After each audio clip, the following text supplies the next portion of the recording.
So, my brother, my sister, God bless you. You're welcome in Lovers of God International Ministry, Holland. And today we are going to learn a very beautiful sermon, a very beautiful lesson we have today. So, I am Evangelist Samuel John from Holland. And today we are going to learn extreme faith in Christ Jesus. So our subject is extreme faith in Christ Jesus. Hallelujah. Amen. Amen. So this is especially for believers who believe in, who had absolute faith, fearless faith and obedience faith in Jesus Christ. So they are already blessed people. My brother, my sister.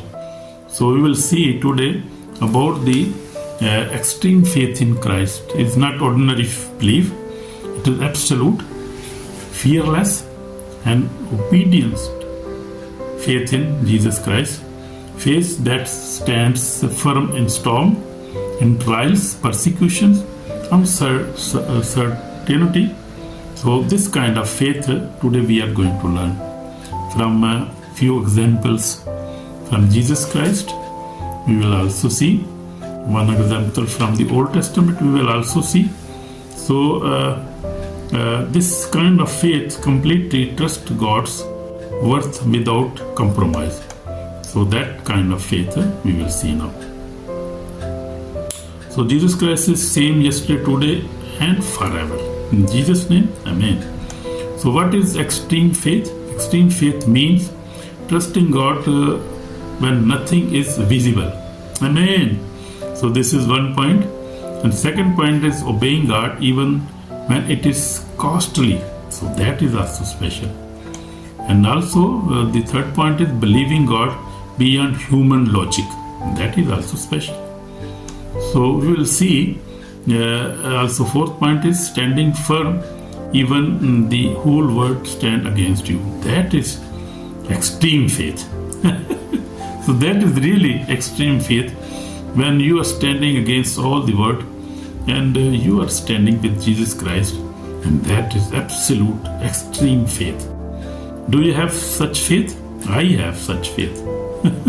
I love God and I have absolute extreme faith by the grace of God. Not a man cannot love and cannot have such faith. This is the gift of the Holy Spirit, because also Holy Spirit give faith. Holy Spirit give fruits of the Holy Spirit. We have many manifestations of the Holy Spirit. We have the gift of the Holy Spirit. So this is gift of the Holy Spirit, and the faith we must have. We must ask. If we don't have such faith, we can request God to give us such faith. Amen. God bless you, my brother and sister. So extreme faith means trusting God when nothing is visible, obeying God even when it is costly, believing God beyond human logic, standing firm even the whole world stand against you. Matthew 11:22 says, have faith in God. Jesus said, have faith in God. So we must have faith on God. This is not a weak faith, this is mountain moving faith. We must have a faith on God. For example, when we pray in Mark 11 mean, when we pray, and we must believe that God has heard our prayer, and we must stand on that prayer and on that belief that what we have prayed, God has already listened us, God has already granted us, God has already given us what we have asked in that prayer. That is extreme faith. Amen. Amen. So in the Old Testament we see Abraham. Abraham showed extreme faith when God asked him to sacrifice Isaac, his son. He was only his son, and this son he received after 25 years when he was old, and he know that after that it will be difficult for me to have another son. But his faith was absolute. He has very absolute faith.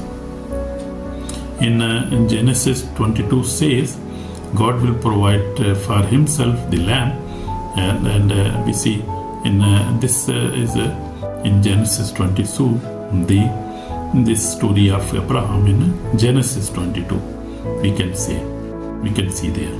So he trusted God fully even when it did not make sense. Because of his faith, God blessed him and made him father of many nations. Amen. So that is reward of his faith, and he was trusting God. And God told him to leave your tribe, leave your father's house, and come, and I will make you a very big nation, and I will bless you. And who will bless you? I will bless him. Who will curse you? I will curse you. So Abraham had a very extreme faith on God Almighty, the Jehovah Mighty God. He had absolute faith on God.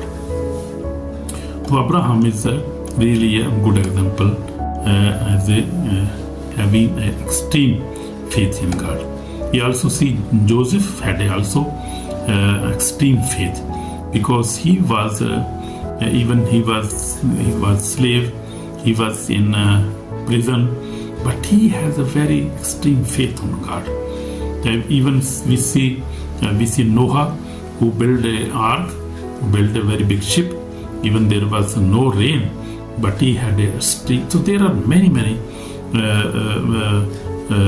faithful people in the Old Testament, and also in the New Testament. We see when disciples, when they received the Holy Spirit, they had a extreme faith, and that faith came when they were baptized by the Holy Spirit.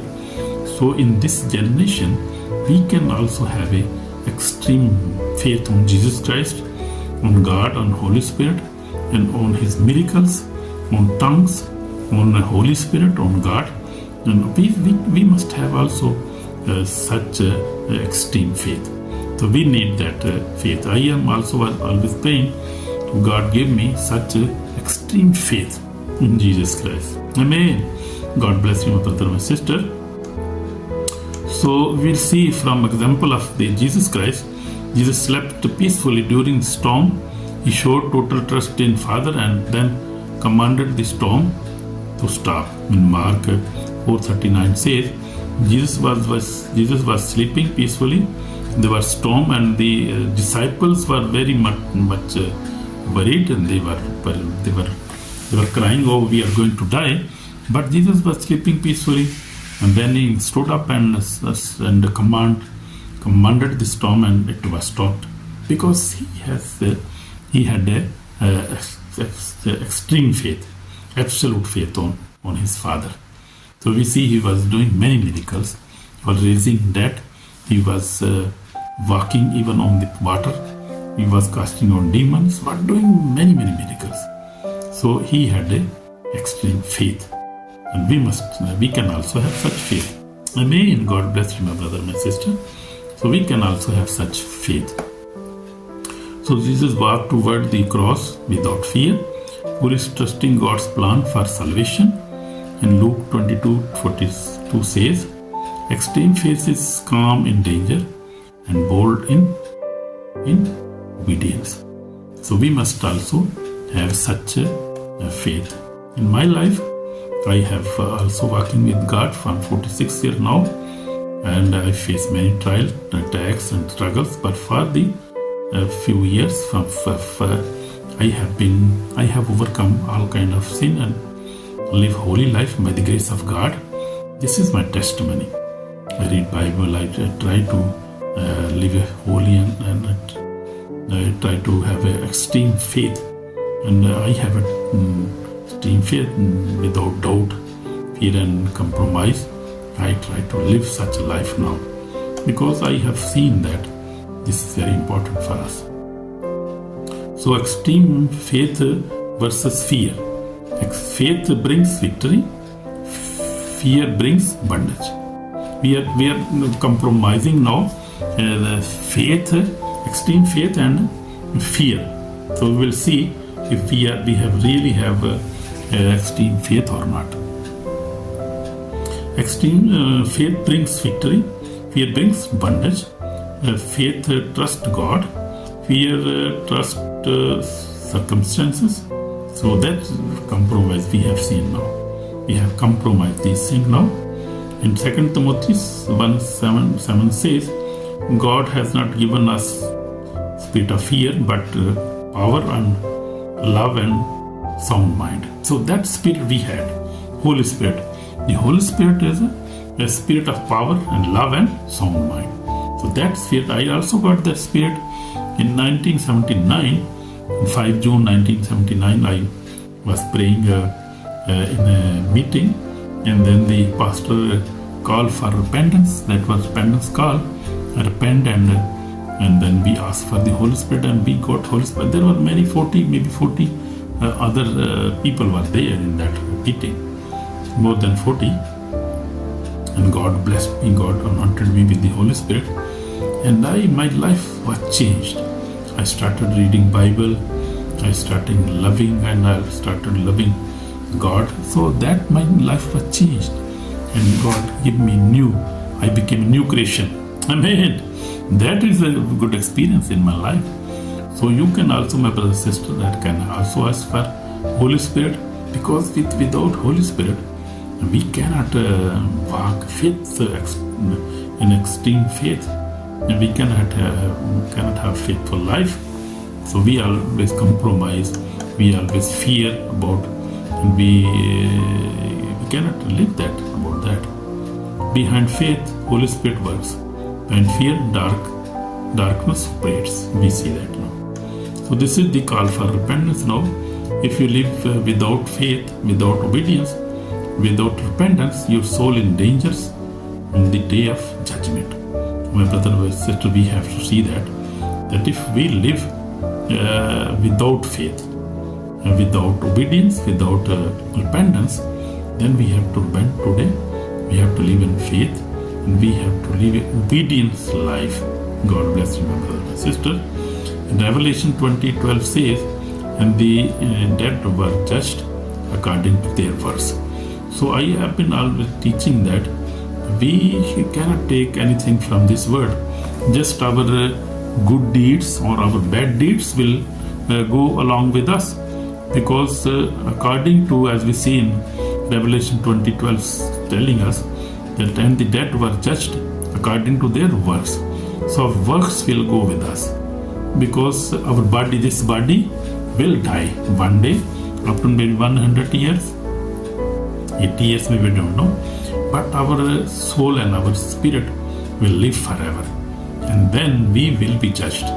We will be judged, and then if we never do a good work, we never accept Jesus Christ, we reject Him, and we never repent, and we never have faith on God, Jesus Christ and the Holy Spirit, we will be judged. And then we will face judgment, and then that will be not good for us. So today's day of repentance, do not delay, my brother, my sister. In Jesus Christ's name, God bless you. So I invite you, repent your sin, put your extreme faith in Jesus Christ, live a holy and obedient life, my brother, my sister. I would like to just pray for you. Our Father in heaven, we come before you. We ask for repentance. God, Jesus, forgive us. We are sinners, God, Lord. I am sinner. Forgive me, Lord Jesus. Wash me with precious blood. Save my soul today. In Jesus Christ's name, I pray for my brother and my sister. God bless them and forgive them. They give them holy life. Give them the Holy Spirit. Give them wisdom. In Jesus' name we pray. Amen. Amen. So God bless you, my brother, my sister. If you have prayed this prayer with your heart, you are already blessed.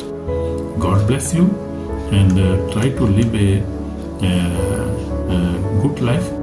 Have faith on God, and try to live a obedience life, a repentance life, and read Bible, pray every day, and worship God. Go to church, and always love each other and forgive each other. Your wife, forgive your neighbor, your wife, your parent, your children, forgive them. Don't hold their sins. Don't hold the grudges. Don't hold bitterness in your life. Forgive easily. Forget easily, quickly. And God will bless you in Jesus' name. Amen. Shalom, my brother, my sister. Amen.